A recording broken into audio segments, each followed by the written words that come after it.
Emily Brontë, Wuthering Heights, Chapter 6. Mr. Hindley came home to the funeral. And the thing that amazed us and set the neighbors gossiping, right? And Lefty brought a wife with him.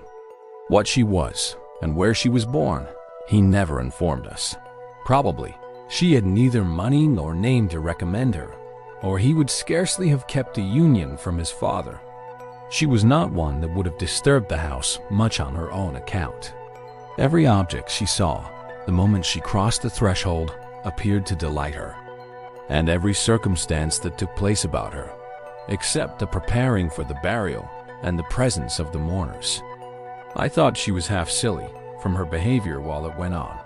She ran into her chamber and made me come with her, though I should have been dressing the children. And there she sat shivering and clasping her hands and asking repeatedly, "Are they gone yet?" Then she began describing with hysterical emotion the effect it produced on her to see black, and started and trembled, and at last fell a-weeping, and when I asked what was the matter, answered she didn't know, but she felt so afraid of dying. I imagined her as little likely to die as myself. She was rather thin, but young and fresh-complexioned, and her eyes sparkled as bright as diamonds.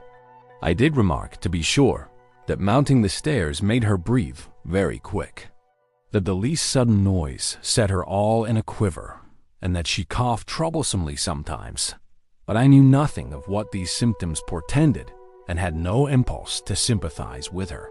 We don't in general take to foreigners here, Mr. Lockwood, unless they take to us first. Young Earnshaw was altered considerably in the 3 years of his absence. He had grown spare and lost his color, and spoke and dressed quite differently. And on the very day of his return, he told Joseph and me we must thenceforth quarter ourselves in the back kitchen and leave the house for him. Indeed, he would have carpeted and papered a small spare room for a parlor, but his wife expressed such pleasure at the white floor and huge glowing fireplace, at the pewter dishes and delf case and dog kennel, and the wide space there was to move about in where they usually sat, that he thought it unnecessary to her comfort, and so dropped the intention. She expressed pleasure, too, at finding a sister among her new acquaintance, and she prattled to Catherine, and kissed her, and ran about with her, and gave her quantities of presents at the beginning. Her affection tired very soon, however, and when she grew peevish, Hindley became tyrannical. A few words from her, evincing a dislike to Heathcliff, were enough to rouse in him all his old hatred of the boy. He drove him from their company to the servants, deprived him of the instructions of the curate, and insisted that he should labor out of doors instead, compelling him to do so as hard as any other lad on the farm. Heathcliff bore his degradation pretty well at first, because Cathy taught him what she learnt, and worked or played with him in the fields. They both promised fair to grow up as rude as savages, the young master being entirely negligent how they behaved and what they did, so they kept clear of him. He would not even have seen after their going to church on Sundays. Only Joseph and the curate reprimanded his carelessness when they absented themselves, and that reminded him to order Heathcliff a flogging and Catherine a fast from dinner or supper. But it was one of their chief amusements to run away to the moors in the morning and remain there all day, and the after punishment grew a mere thing to laugh at. The curate might set as many chapters as he pleased for Catherine to get by heart, and Joseph might thrash Heathcliff till his arm ached. They forgot everything the minute they were together again, at least the minute they had contrived some naughty plan of revenge. And many a time I've cried to myself to watch them growing more reckless daily, and I'm not daring to speak a syllable, for fear of losing the small power I still retained over the unfriended creatures. One Sunday evening, it chanced that they were banished from the sitting room for making a noise or a light offense of the kind, and when I went to call them to supper, I could discover them nowhere. We searched the house above and below, and the yard and stables. They were invisible, and at last, Hindley in a passion told us to bolt the doors, and swore nobody should let them in that night. The household went to bed, and I, too anxious to lie down, opened my lattice and put my head out to hearken, though it rained, determined to admit them in spite of the prohibition, should they return. In a while, I distinguished steps coming up the road, and the light of a lantern glimmered through the gate. I threw a shawl over my head and ran to prevent them from waking Mr. Earnshaw by knocking. There was Heathcliff, by himself. It gave me a start to see him alone. "Where is Miss Catherine?" I cried hurriedly. "No accident, I hope?" "At Thrushcross Grange," he answered. "And I would have been there too, but they had not the manners to ask me to stay."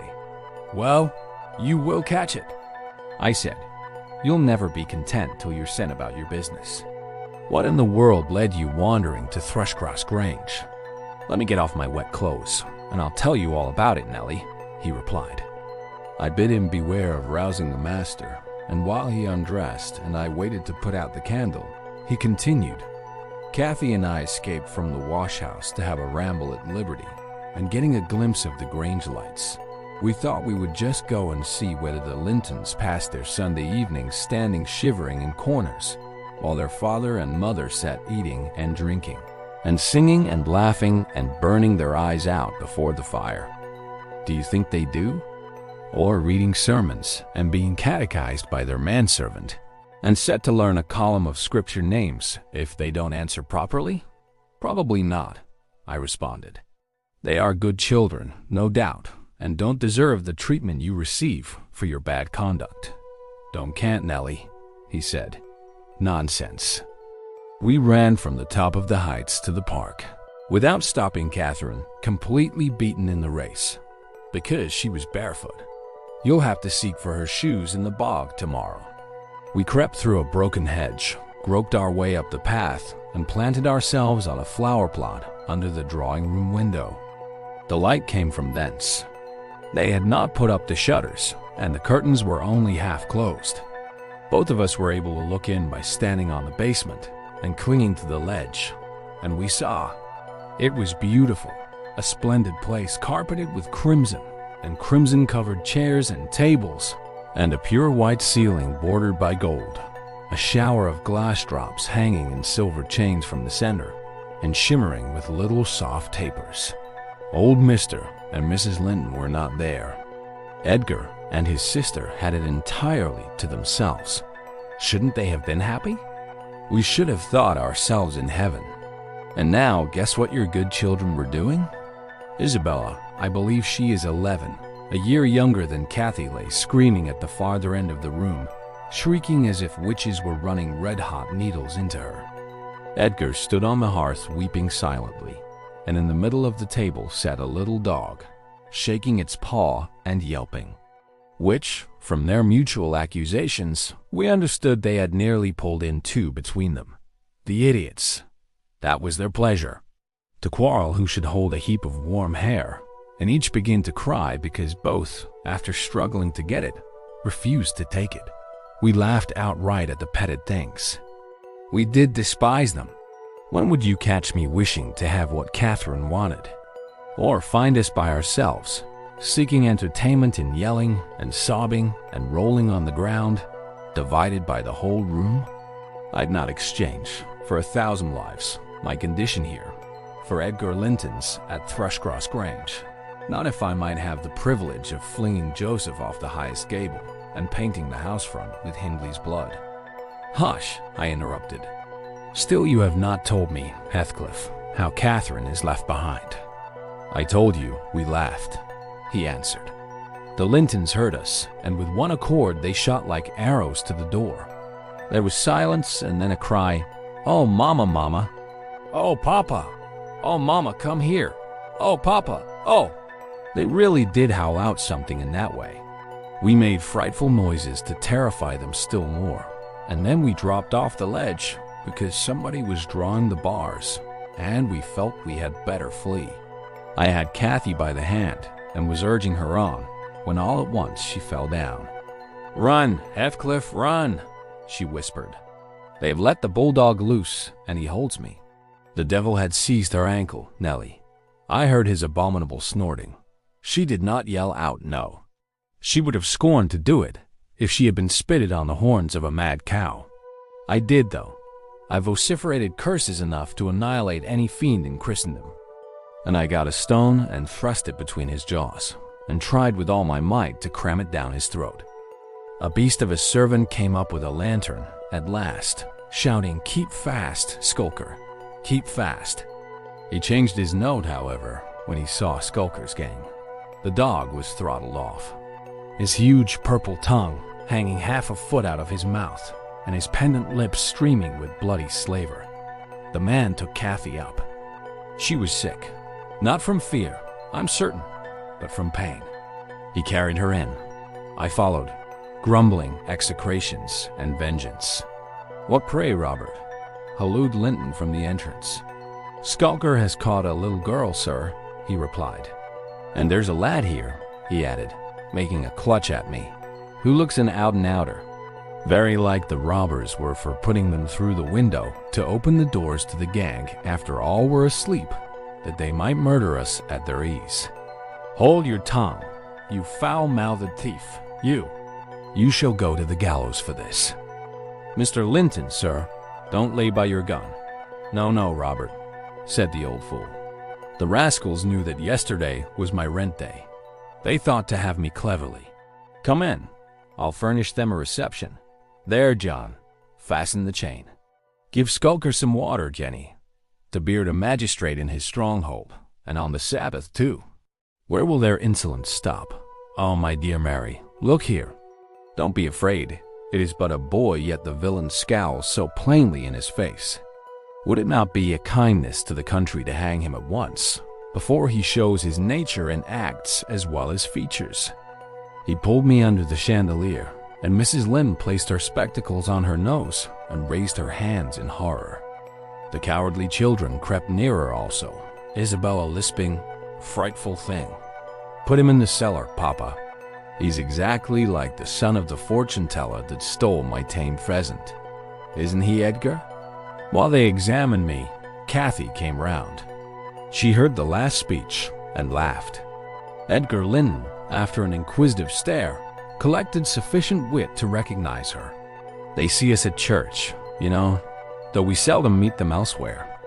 That's Miss Earnshaw," he whispered to his mother. "And look how Skulker has bitten her, how her foot bleeds." "Miss Earnshaw? Nonsense," cried the dame. "Miss Earnshaw scouring the country with a gypsy. And yet, my dear, the child is in mourning. Surely it is, and she may be lamed for life." "What culpable carelessness in her brother!" exclaimed Mr. Linton, turning from me to Catherine. "I've understood from Shielders, that was the curate, sir, that he lets her grow up in absolute heathenism. But who is this? Where did she pick up this companion?